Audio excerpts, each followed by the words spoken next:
Bismillahir Rahmanir Rahim. Rabbi shrah li sadri wa yassir li amri wahlul 'uqdatam min lisani yafqahu qawli.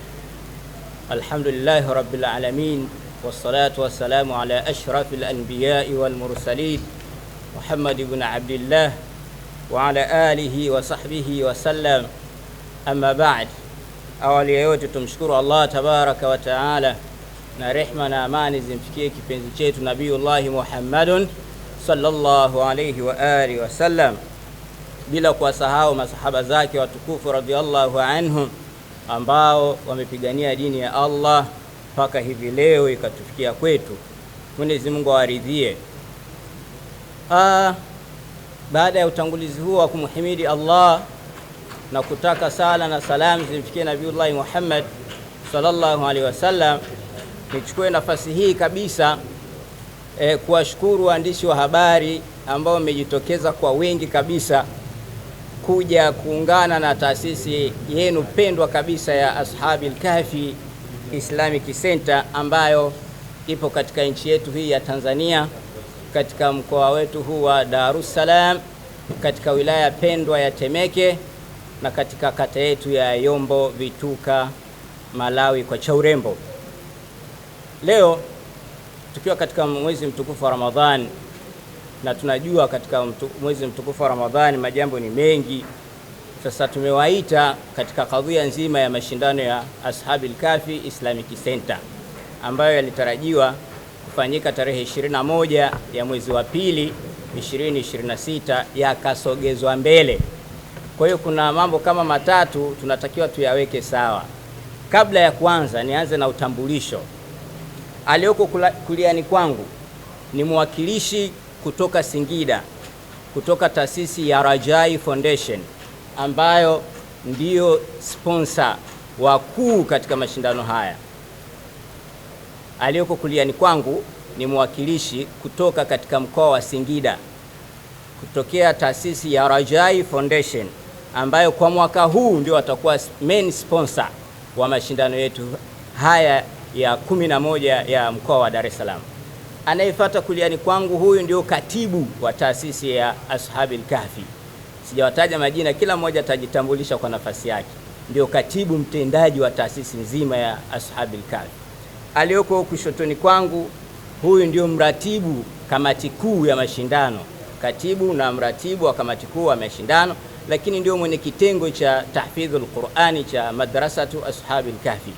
Wa mwisho ni mwanaharakati, mdau, mkereketwa, mwanachama, mwenyeji katika taasisi ya Ashabil Kahfi, naye atakuwa na uhamasishaji wa mashindano haya kwa siku hii ya leo. Kwa taarifu hiyo sasa, nadhani waandishi wa habari mmeona namna gani Ashabul Kahfi sasa imekamilika hapa katika eneo hili la Ilala, katika msikiti huu wa Taqwa, katika kuhudhurisha nini kitakachosemwa. Kwanza nianze na nukta ya kwanza. Sisi ndio wenye mkoa, Ashabil Kahfi ndio wenye mkoa wao.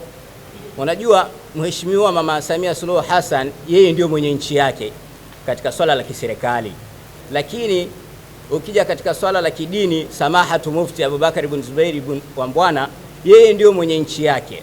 Hivyo hivyo ukija kimkoa katika serikali, Mheshimiwa Chalamila ndio mwenye mkoa wake, na Mheshimiwa Alhaj Sheikh ambaye ni Sheikh wetu wa mkoa Alhadi Alwalid ndio mwenye mkoa wake. Sasa ukija katika swala la mashindano ya Qur'an, Ashabil Kahfi Islamic Center ndio wenye mkoa wao.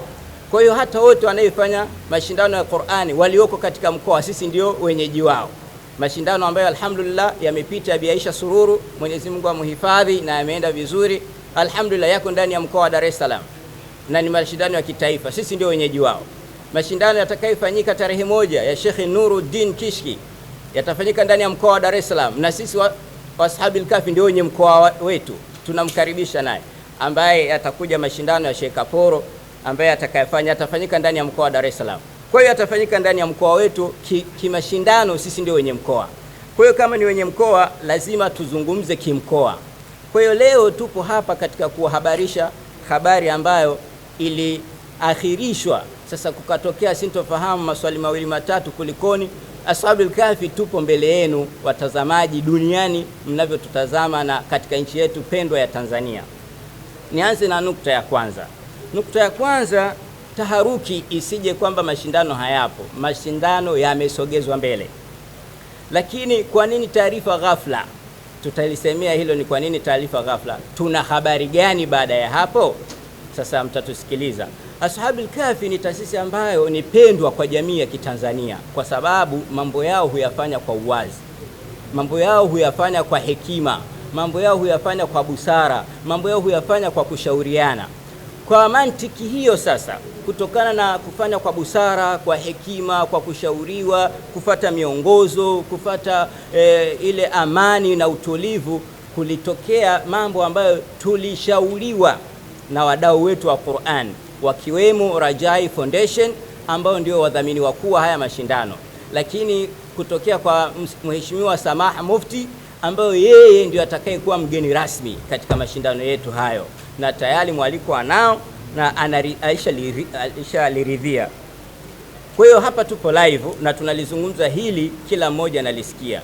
Kutokana na huo ushauri niliozungumza kutoka kwa Rajai Foundation ambao ndio main sponsor, lakini kutokana na namna ambayo mheshimiwa mwenye taasisi yake Suleiman Jafo Doktor alivyowasilisha kwa mheshimiwa, ikaonekana yasogezwe mbele kwa sababu ambazo wao waliziongea.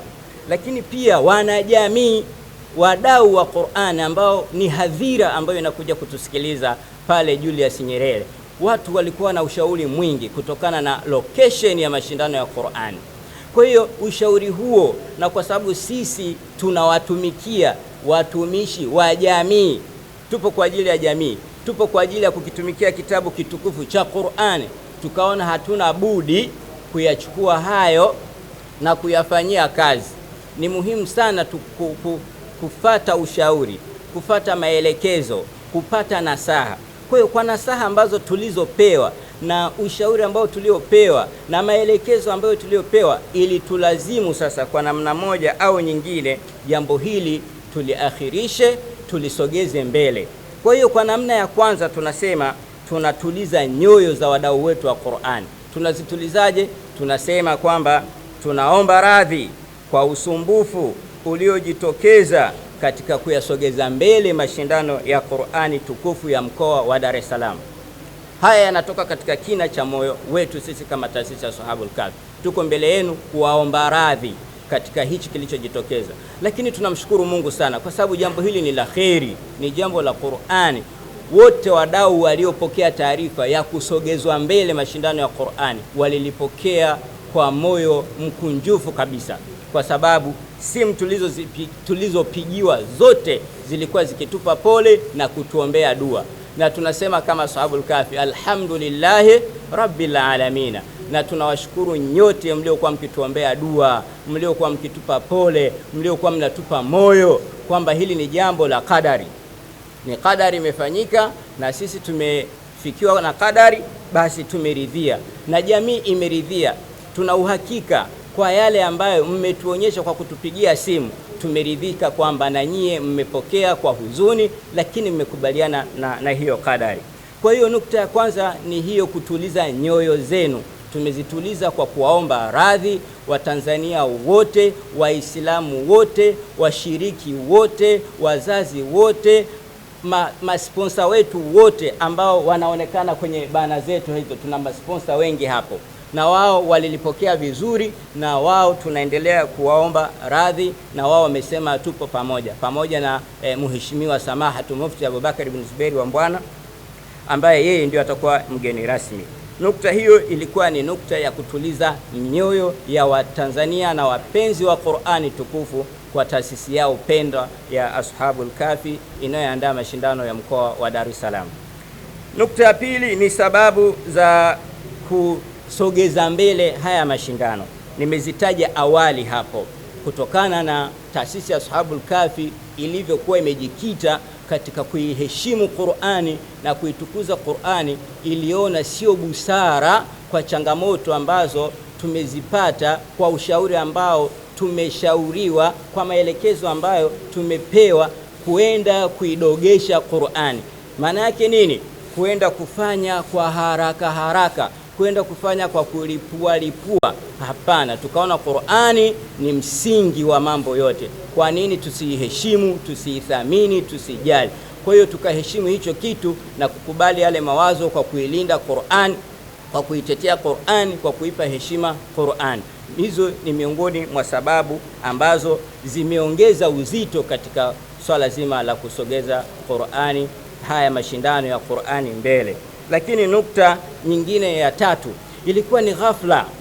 Watu wanajiuliza sana, hayo maswali yapo sana na tumekutana nayo sana. Kwa nini ghafla na wakati inajulikana kabisa sehemu gwao?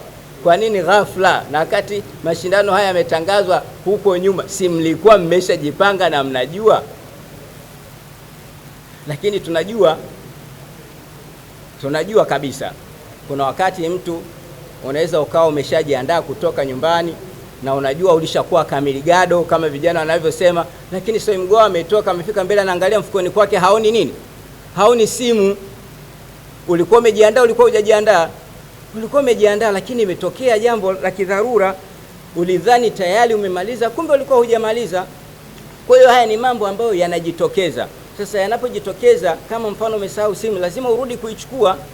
Na ndivyo hivyo sisi yalivyojitokeza mambo kama hayo tuliyoyataja, ili tulazimu sisi tupige magoti, tuchuchumae, tuombe radhi, basi tukubali kuyasogeza mashindano hayo, imradi tu ile brandi ya Ashabil Kahfi, ile brandi ya mashindano ya Qur'ani, ile brandi ya Qur'ani, ile brandi ya wale wadau wetu wote wanayetufuatilia na kutupenda na kutusapoti, na wale wadau masponsa, tuende nao sambamba. Tukaona haina budi kwamba sisi tuungane na wadau wetu, tusogeze mbele haya mashindano. Kwa hiyo nukta tunaizungumzia, mashindano yapo, yamesogezwa mbele. Kwa hiyo kitendo cha kusogezwa mbele sio kitendo ambacho ni cha aibu, sio kitendo ni cha fedheha, sio kitendo ambacho ni kibaya, kwa sababu jambo lenyewe ni la Qur'ani. Ingekuwa tumesogeza mbele singeli, hapo watu tungesema inakuwaje. Lakini hii ni Qur'ani na tupo ndani ya mwezi mtukufu wa Ramadhani, masiku bado yapo. Kwa hiyo tukasema hakuna budi katika namna hiyo tuweze kuyasogeza mbele, imradi yameridhiwa na yameshauriwa na wadau wetu. Kwa hiyo nukta ya mwisho, tunajenga imani kwa wapenzi wetu, wadau wote wa Qur'ani. Tunasema ya kwamba jambo hili bado lipo, jambo hili ni la kwenu, jambo hili mmelishika nyie, na kama mnavyoona sponsor hawa bado wapo, na bado tunasema kwa Kiswahili cha kimjini, tunatamba nao. Kwa hiyo jambo hili lipo. Kwa hiyo tunatia imani katika nyoyo za Watanzania, tunatia imani katika nyoyo za Waislamu, tunatia imani katika wadau wote wa Qur'ani, wakiwemo wazazi, wanafunzi, washiriki na watu mbalimbali. Kwa hiyo mashindano haya yapo na yataendelea kuwepo kwa utaufiki ya Allah tabaraka wa taala, na yataendelea kung'ara kama yanavyoonekana kung'ara siku zote. Kwa hiyo tukasema katika hili lazima tulizungumzie, kwa sababu sisi ndio wenyewe wenye mkoa wao katika mashindano ya Qur'ani, lazima tujisemee wenyewe, na sisi ndio wasemaji wakuu. Kama ilivyo kwenye BAKWATA, msemaji mkuu ni mufti, katika serikali msemaji mkuu ni Mheshimiwa Mama Samia Suluhu Hassan. Kwa hiyo katika kila namna kuna usemaji, na sisi kama mashindano ya mkoa wa Dar es Salaam, sisi ndio wasemaji wenyewe.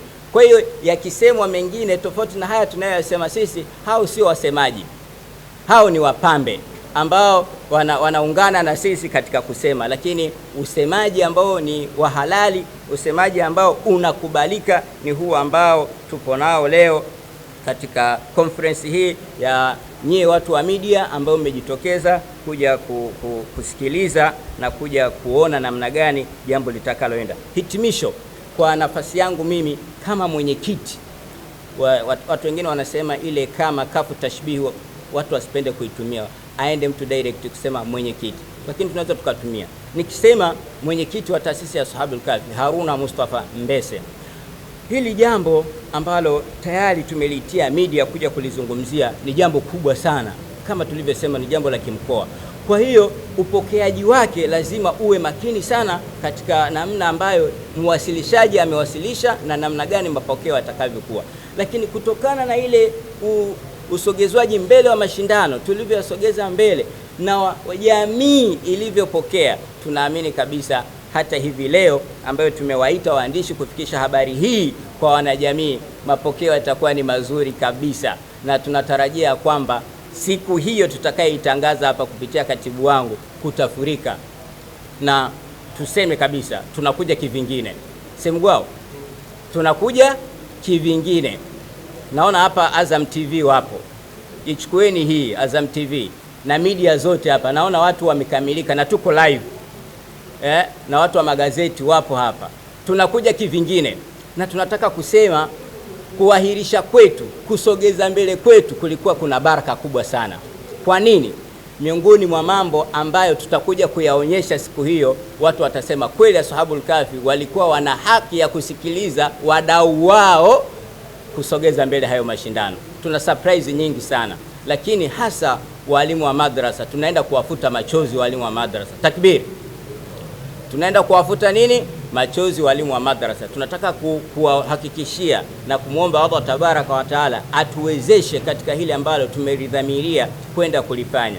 Tumepata sponsor kubwa sana na wadau wametukubali, ikiwemo mdau mkubwa wa Rajai Foundation, taasisi makini sana, taasisi kubwa sana ambayo mwakilishi kapanda ndege jana na kaingia hapa. Leo tunaye hapa ndani ya conference hii, na atasema yeye kama mdhamini mkuu wa haya mashindano ya 11 kutoka Singida ya Rajai Foundation. Kwa hiyo tunasema tutaenda kufanya kitu kikubwa, na atasema yatafanyika wapi mratibu hapa, kwa sababu kitu kinachoenda kufanyika katika huo ukumbi, picha ninazo hapa. Sehemu gani nikikuonyesha na nyie utasema kweli mna haki kusikiliza wadau wenu na kuyasogeza mbele. Nisichukue muda mrefu sana kwa sababu hii ni conference.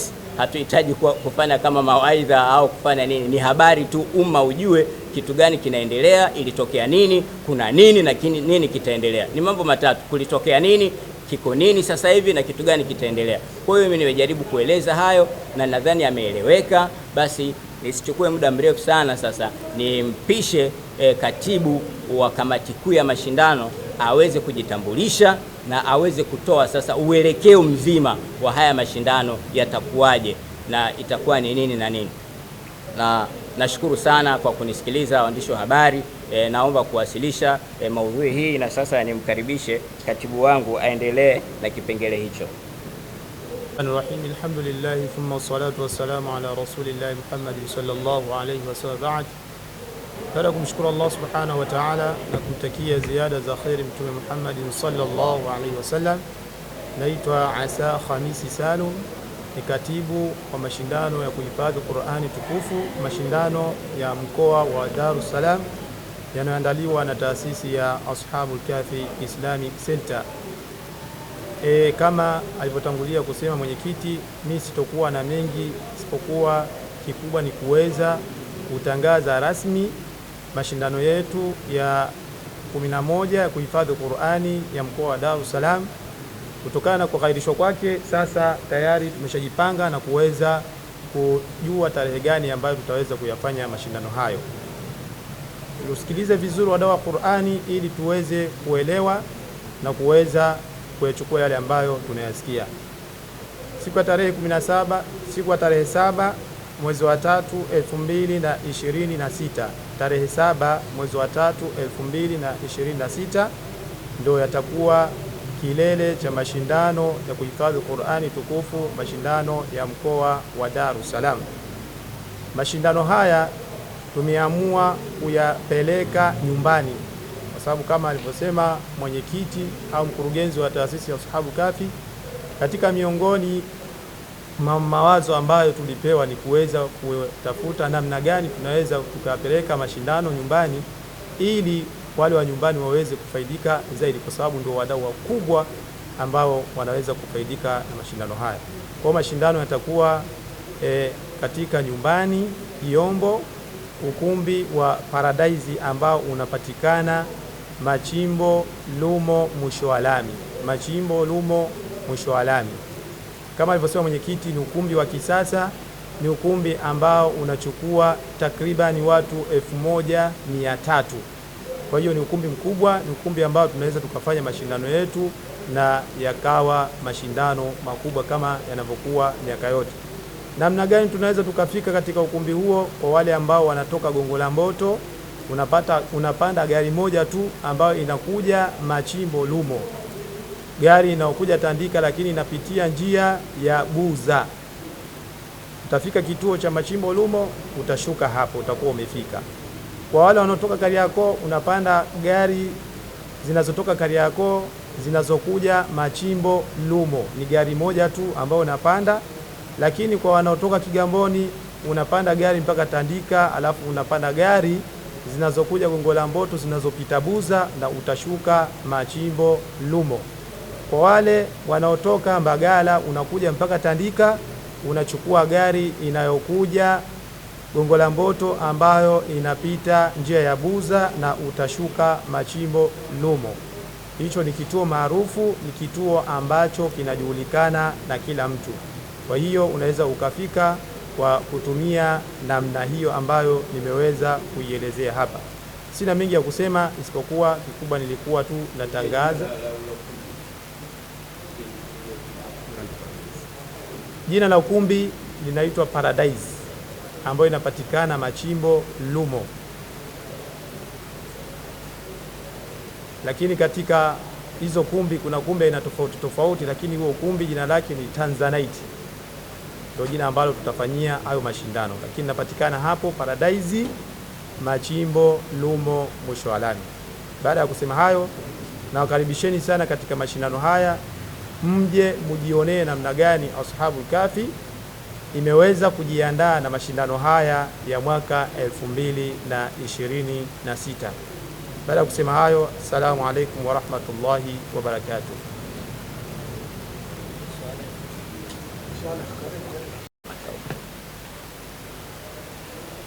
Bismillahir Rahmanir Rahim. Alhamdulillahi Rabbil Alamin wa bihi nasta'inu ala umuri dunya wad din, wassalatu wassalamu ala ashrafil anbiya'i wal mursalin wa ala alihi wa sahbihi ajma'in, amma ba'd. Kama ilivyotambulishwa hapo mwanzo na mwenyekiti wangu, lakini akataja cheo bila kutaja jina. Kwa hiyo mimi ni katibu wa taasisi ya Ashabul Kahfi Islamic Center, naitwa Saleh Omar Salim, na jukumu ambalo nimepewa ni kuhamasisha umma kuhusiana na haya mashindano yetu au finali zetu za mashindano ya 11.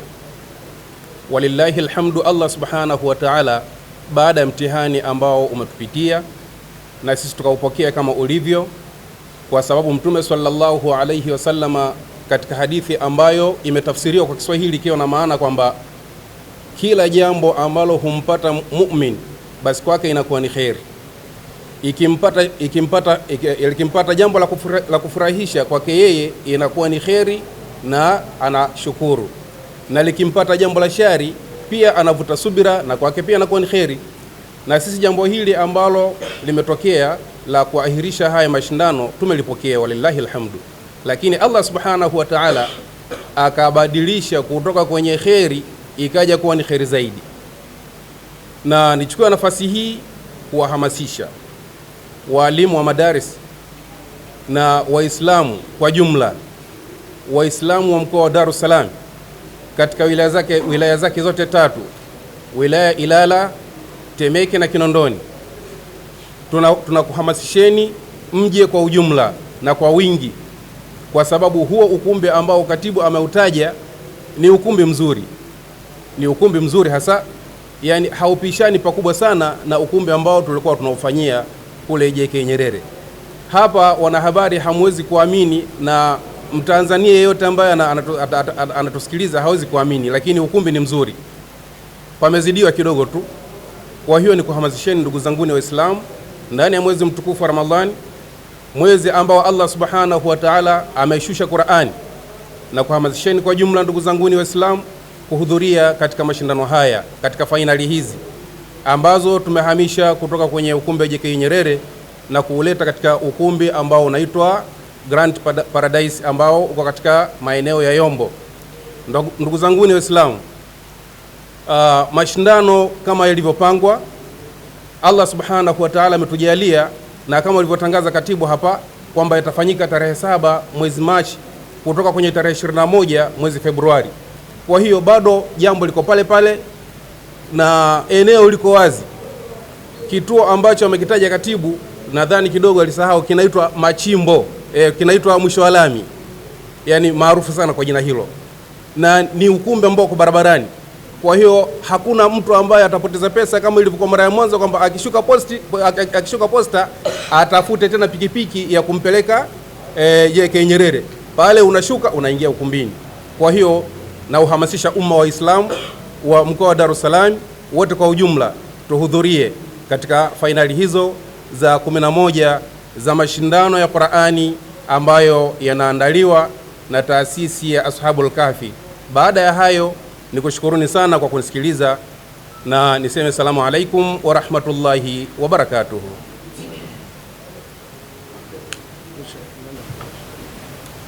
Naam, assalamu alaikum wa rahmatullahi wa barakatuh.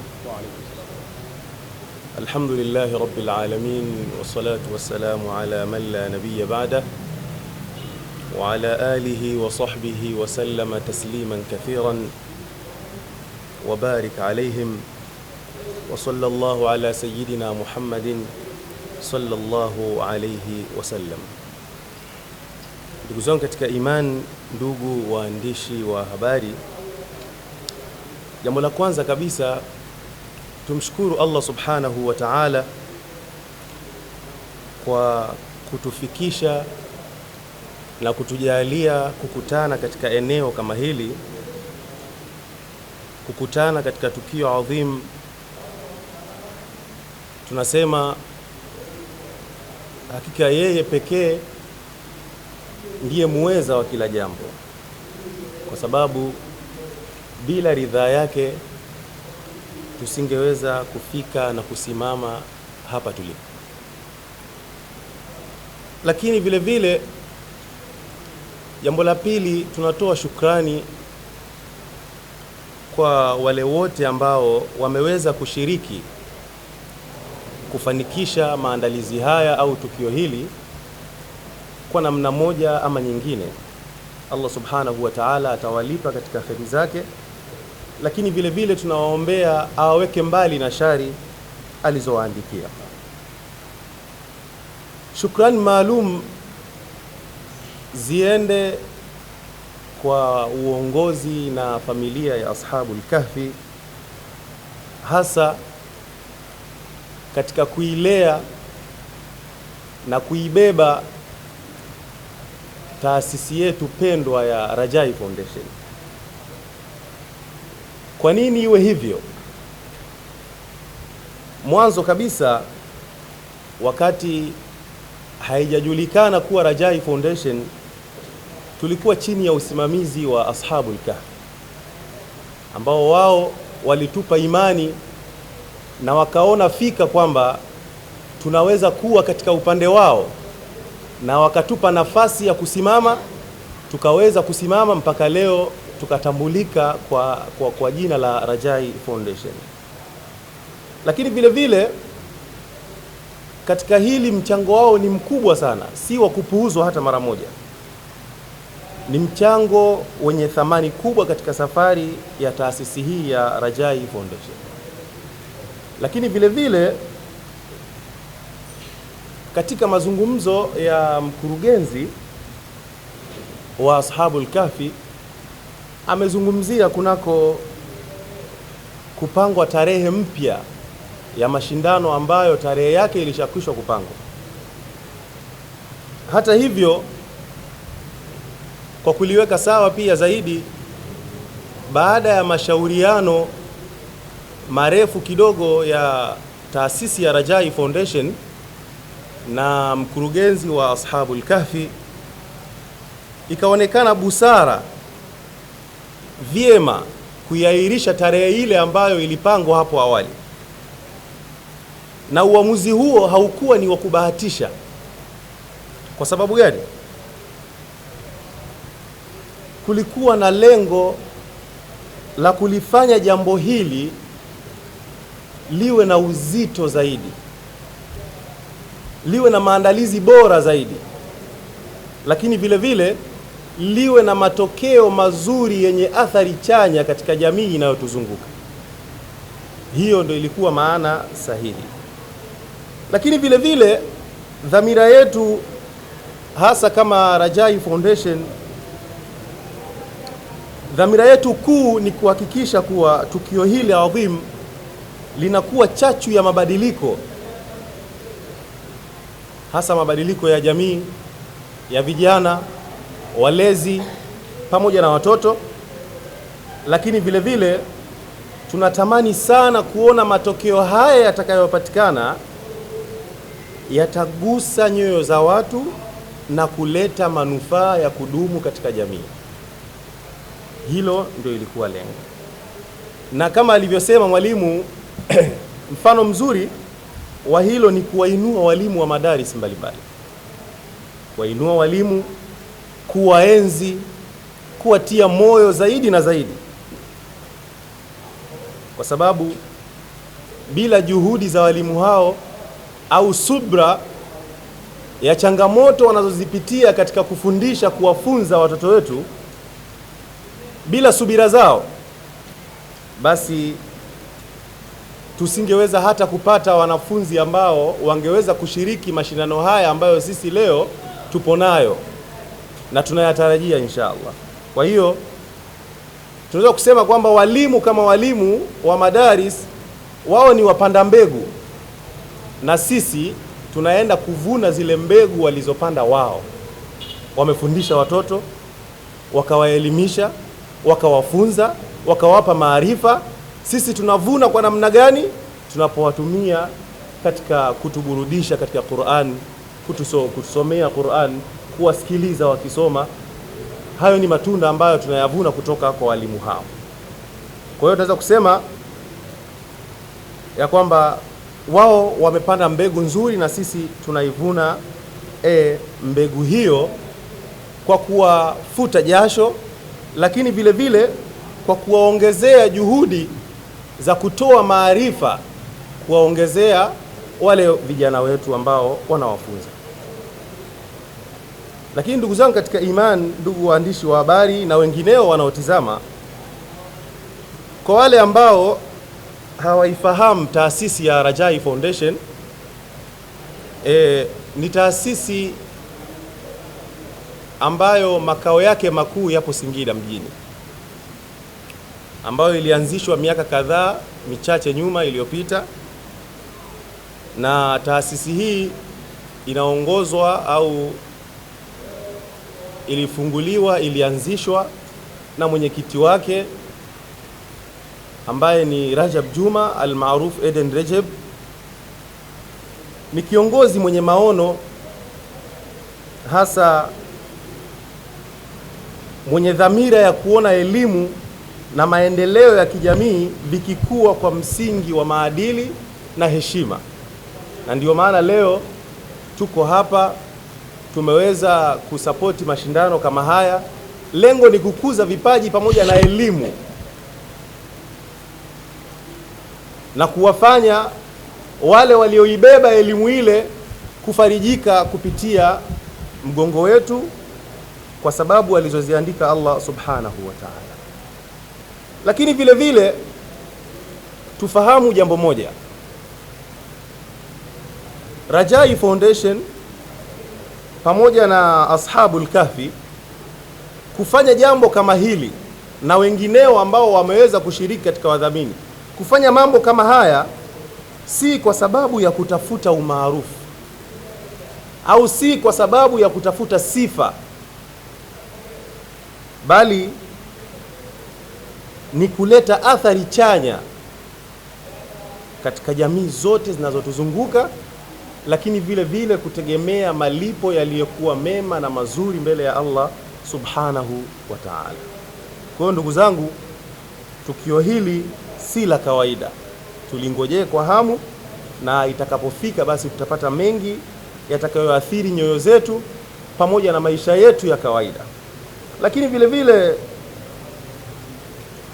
huu ni mwanzo wa safari mpya, tukimaanisha kwamba ni alama ya mshikamano, kuungana taasisi moja na taasisi nyingine kufanya jambo ni alama ya nini? Ya mshikamano. Leo wametokea wadhamini sehemu tofauti tofauti, akiwemo Rajai Foundation, wakadhamini mashindano haya. Si wao pekee ndo wanatakiwa kufanya hivi mara kwa mara, kila mmoja anaruhusiwa kufanya. Hiyo ndiyo maana halisi ya mshikamano, kila mmoja anaruhusiwa kufanya. Na kuchangia chochote si mpaka uwe na pesa, uwe na vitu vingi, uwe na mali nyingi. Hapana, hauna cha kushirikiana kupitia pesa, tumia mawazo yako, washauri watu, fanyeni hivi, fanyeni hivi, fanyeni hivi, jambo linakuwa, na wewe unakuwa katika wadhamini wa mawazo. Akili yako inatumika katika kutatua mambo mbalimbali ambayo yatanufaisha jamii yako inayokuzunguka na kizazi kijacho, na kunufaisha umma kwa ujumla. Hata wanachuoni wanasema laisa shartan an yakuna rizqu mali, si lazima riziki iwe ni mali. Pengine hawa wadhamini waliojitokeza wachache wamedhamini mali, wakatoa mali, lakini hata wewe unaweza kudhamini kupitia fikra zako, akili yako, muda wako. Hayo ni mambo ambayo yanatengeneza mshikamano mzuri, lakini vile vile ni ishara ya matumaini mazuri. Tunapozidi kufanya hivi, basi mambo yanazidi kuwa makubwa na zaidi. Allah subhanahu wa ta'ala kupitia hayo akatupa malipo makubwa zaidi na zaidi. Lakini vile vile tushirikiane, tushikamane na tuendelee kuunga mkono juhudi hizi, ili wafuasi wa Rajai Foundation na wadau wake waendelee kuacha alama njema katika jamii biidhnillahi ta'ala. Kwa hiyo Mwenyezi Mungu atujalie ikhlas katika nia zetu, katika hili tunalolifanya, basi iwe ni katika malipo na isiwe ni katika kujionyesha katika mazingira ya macho ya watu. Lakini vile vile abariki juhudi zetu, kuanzia Ashabul Kahfi na wengine waandishi wa habari na wengine watakaopokea maneno haya yaliyozungumzwa, basi wayapokee katika nia njema, lakini na ayafanye matokeo ya tukio hili kuwa ni ya kheri na manufaa makubwa kwa umma, vile vile kwa taifa kiujumla. Wassalamu alaikum wa rahmatullahi wa barakatuhu. Dumtum fi riayati llahi wa amni.